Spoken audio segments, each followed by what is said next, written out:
High, গরমে সবাই কেমন আছেন? আশা করি ভালো আছেন। প্রচণ্ড গরম পড়েছে বাইরে, সাথে কাজ তো থেমে থাকবে না, তো সবাইকে কাজে বের হতে হবে। বাড়ির কাজ, বাইরের কাজ সব কিছু সামলে নিজেকেও ভালো রাখতে হবে। সেই ভালো রাখার জন্য আজকের একটা টপিক হলো ডাবের জল। দেখে গেস করা যাচ্ছে তো এটা ডাবের জল। তো ডাবের জল কেন খাবেন? এখন ডাবের জলের মার্কেট প্রাইস প্রচণ্ড হাই, অনেক দিন থেকেই মোটামুটি 50 টাকা থেকে শুরু করে 70, 100, 150 এরকম তো প্রাইস।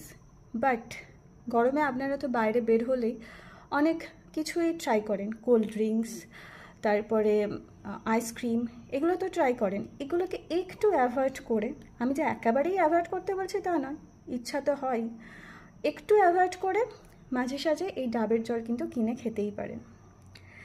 এই ডাবের জল কেন খাবেন? কারণ এই ডাবের জল কিন্তু আমাদেরকে ন্যাচারালি হাইড্রেটেড রাখে। এক গ্লাস প্লেন ওয়াটার খেলে, মানে নর্মাল ওয়াটার খেলে যতটা টাইম আপনি হাইড্রেটেড থাকবেন, তার থেকে বেশি টাইম হাইড্রেটেড থাকবেন যদি এক গ্লাস ডাবের জল খান। কারণ কি, এই ডাবের জলের মধ্যে কিন্তু অনেকটা পরিমাণে ইলেকট্রোলাইটস থাকে। এই গরমে প্রচণ্ড পরিমাণে ইলেকট্রোলাইট ইমব্যালেন্স হয়, যেটাকে বলা হয় ডিসইলেকট্রোলাইটেমিয়া।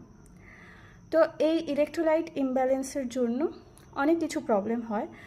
তো শরীরের মধ্যে এই ইলেকট্রোলাইটস মানে সোডিয়াম, পটাশিয়াম, এগুলোর ব্যালেন্স ঠিকঠাক রাখার জন্য কিন্তু ডাবের জল খেতেই হবে।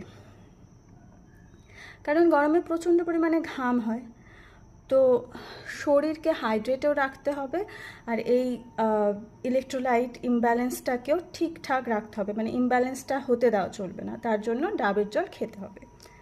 তাছাড়া ডাবের জলে প্রচুর পরিমাণে পটাশিয়াম, ম্যাগনেসিয়াম এগুলো থাকে, যেটা আপনার হার্ট এবং কিডনিকে ভালো রাখে, হার্টের ফাংশন ভালো রাখে। আপনার যদি হাই ব্লাড প্রেশার থাকে, তাহলে সেই ব্লাড প্রেশারকেও কন্ট্রোল করে কিন্তু এই ডাবের জল।